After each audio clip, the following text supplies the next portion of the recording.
Hello, and welcome to Defending the Windy City with experienced attorney David R. Drwencke. David has committed his career to criminal defense and takes pride in working for those individuals accused of crimes, and doing so in a passionate and non-judgmental way. I'm your host, Abigail Vaca, and today is part 3 of our discussion on the truth about marijuana legalization in Illinois, clearing up common misconceptions. Thanks for joining me today. Thanks for having me. I'm happy to be here. So, David, Illinois legalized marijuana for adult use, but there's still a lot of confusion around the law. And one common misconception is that marijuana is now completely legal for everyone across the board in Illinois. Can you explain the restrictions that still exist, particularly around possession, distribution, and use? Absolutely. And Abigail, you hit it the nail on the head is that's the first starting point is people just believe it's legal. The general public have heard that recreational use is legal. If you're in downtown Chicago, though, you'll see it in the suburbs of Cook County and throughout the state as well. So many dispensaries, it's just out in the open. You see references on billboards and there's radio ads and TV ads about buying cannabis in its many forms, from flower and leaf to infused products. And people just think cannabis is a part of daily life. This is legal. I can use it. I can possess it. What's the big deal? And unfortunately, there can still be a lot of big deals. I mean, up to and including felony charges. And that is coming down to how much and how you are possessing and transporting it is real cannabis specifically. That yes, if you're in your home and you want to use a gummy or smoke a joint or whatever, you certainly can. That recreational use is 100% legal. It absolutely can do that. Now, of course, you want to be of age and doing this. This isn't for teenagers. It's not for young people. It's still illegal, but you can do it at your home. The state would also tell you, while you're allowed to smoke at home or again, do gummies and infused products with cannabis and so forth, don't do that and then drive, because you can still be hit with a DUI or DWI where you're going to be presumed to be under the influence. And they being the state will do blood tests, among other things, to try to determine just how under the influence you are. So that's still another way. But you could still be arrested and then charged with the possession of cannabis. And what that's based on, again, is the amount and then how you are transporting it. In Illinois, you can have cannabis on your person or in your vehicle, but it's to be in a sealed, odor-proof container. You can't just have it loose in your center console. You can't just have a couple of gummies or, again, joints or whatever it may be in your pocket. And you shouldn't be smoking it while you're actually driving or anything like that, because again, you can get hit with this possession and then use and DWI type of charges. So the advice is buy it from a legitimate distributor as a starting point, because all of the distributors in Illinois know the law, know the amounts, and know what type of packaging you should have it or have it in, and then transport it between the dispensary and your home that way, or the dispensary or wherever you're intending to use this. If it's a friend's house, among other things, you can certainly do that and follow their lead on it because they know the laws. Once you've opened that package, the best advice is don't transport it, because the chance that an officer might actually smell it, and I say that with a little bit of an eye rolling, or at least claim that they smell it, is very, very high. And there are some officers are better than others. Some will just bank on the fact that cannabis is so prevalent that they will say they smell cannabis, and it's disproving a negative is very, very difficult for even the most seasoned and best attorneys. And the ends justifying the means type of argument will often carry the day, meaning even if an officer didn't really smell cannabis, but they eventually find some, that's probably going to hold up. At least more often than not, it will. So it's like, don't invite any of this by actually allowing them to smell the cannabis or saying they do, and then lo and behold, they do find it. So the advice is take a lead from the dispensaries, buy from legitimate places, don't transport once it's been open, and because you want to rely on that odor proof and sealed container. That's the big language on that. And then of course, don't have more than you can buy at the dispensaries. The other big idea. These laws are largely built around the idea that somebody's going to go and buy. They will be of age, they will be carded, they can buy. they're then allowed to get it back home because the idea is recreational use, that you're going to take it to your own home and ingest it in the comfort of your living room or the basement or something like that. So once you've broken that assumed chain of events and you've actually opened it, you've actually consumed it, you've actually used some of it, don't transport it anymore. While there may be ways around it and there can be some technical violation later on a Fourth Amendment, or as we've talked in other episodes about actual and constructive possession, it's like you can save yourself a lot of headaches, criminal charges, sleepless nights by just abiding by that. Don't transport it unless it's sealed the way you get it at the dispensary. Don't drive or operate machinery, among other things, once you've consumed it. And don't use it once it's been opened again. Just leave it at home, leave it at your friend's house, and go buy another package for use later on, because you won't get in trouble for possessing it in that format. That's the easiest way to avoid headaches. Wow, that was a lot of great information I would guarantee most people do not know. So, what challenges are there for individuals with marijuana related convictions on their record now that marijuana is legal? Are there opportunities for expungement or other legal remedies? There are, for a lot of people that would have had very simple, what we call PCS, or we'll abbreviate PCS, possession of a controlled substance, PCS. Older cannabis or marijuana related offenses, especially the misdemeanor level possession offense, if that's all you have or you have the requisite type of background, a lot of people are eligible to have those expunged or sealed.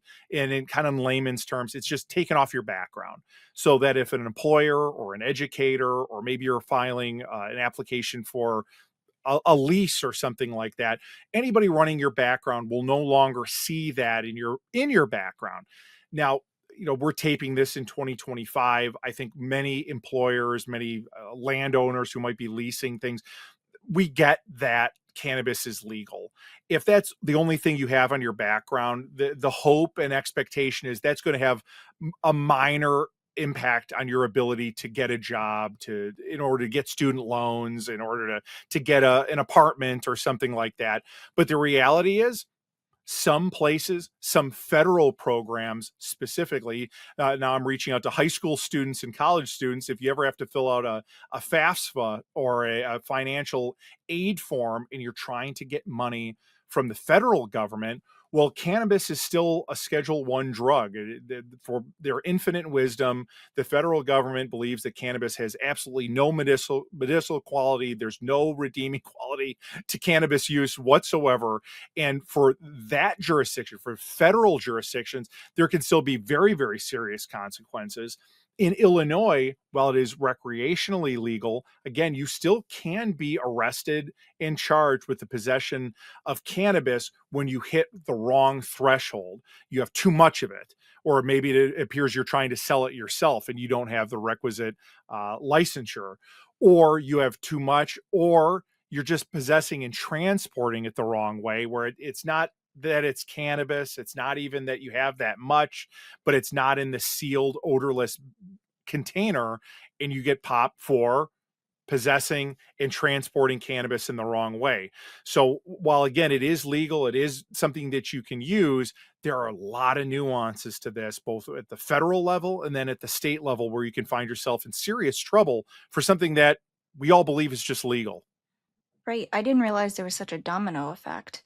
So, in your practice, how often do you see cases where people are mistakenly arrested or charged under the old marijuana laws after the state's legalization? And how can individuals avoid this pitfall? Sure, it's a great question. What I run into, it isn't so much that I think officers are functioning under the old law necessarily, but it's the idea, the smell of cannabis. And this is, we've talked about this in other episodes, and it's a topic I talk about almost daily, because it is the triggering fact that an officer will rely on to search my client, to search my client's vehicle or their belongings.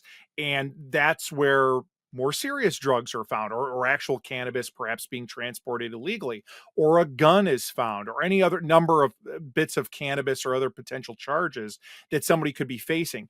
It's this first domino, this smell of cannabis, be it burnt or fresh cannabis, that starts this huge snowball of very serious charges.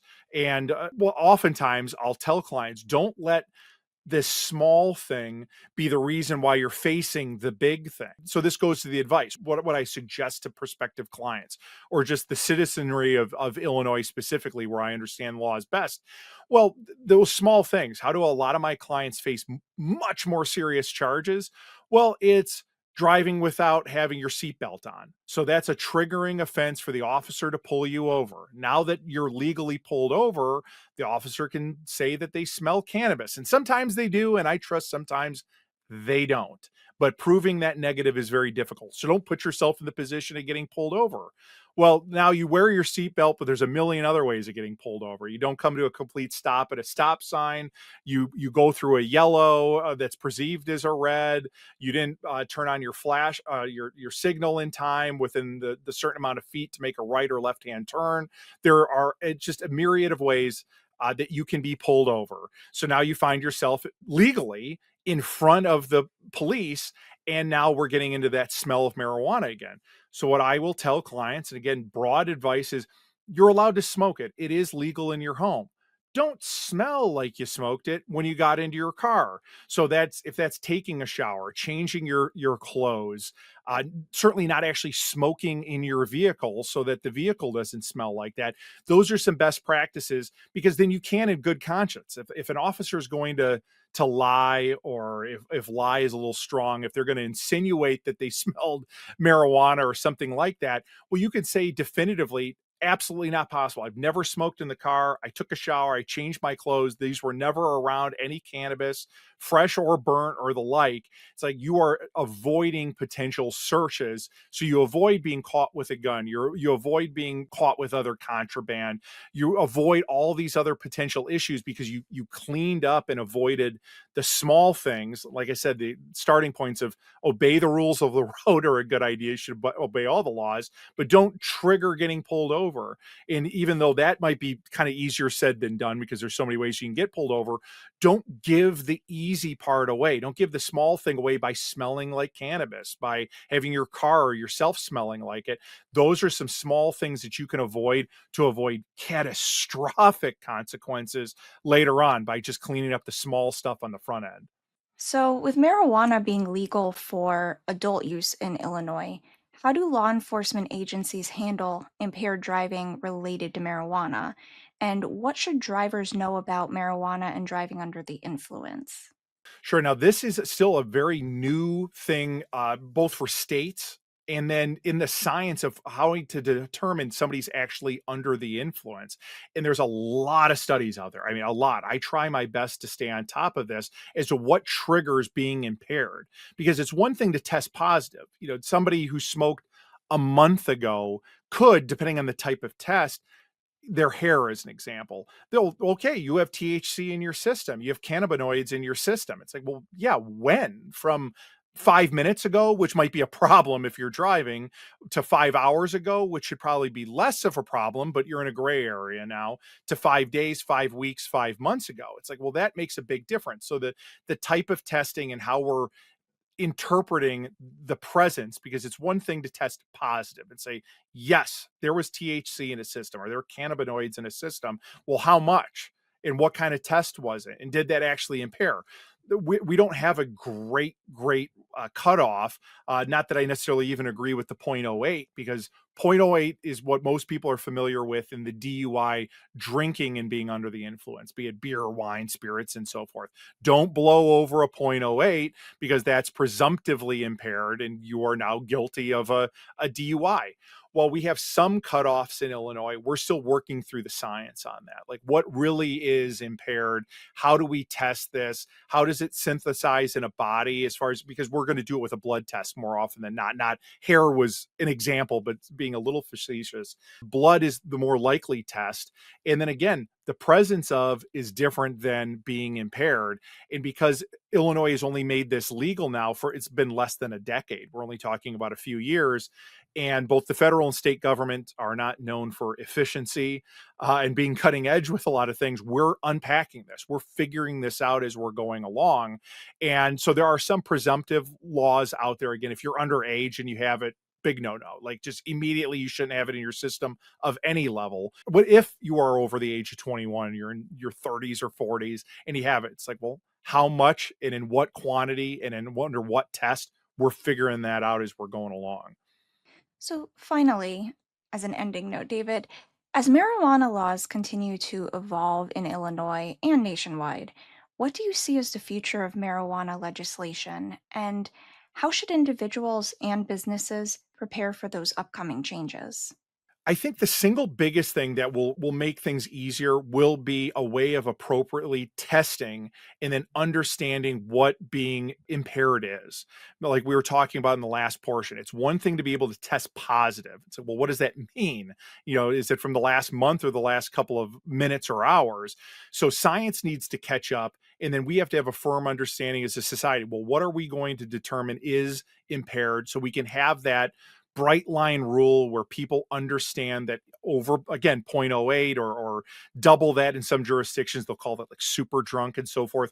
But it's out there, it is understood, it is a bright line rule. Don't test over this or you're going to be on the hook for a DUI. We don't have that just yet. Now, doing a little bit of predicting into the future, it does appear that both the recreational use and just outright possession of cannabis is slowly but surely just going to go away as being a criminal act. That cannabis is going to be largely considered the same way as alcohol or cigarettes, where there may be age cutoffs as to you can't have it under the age of 21 or under the age of 18.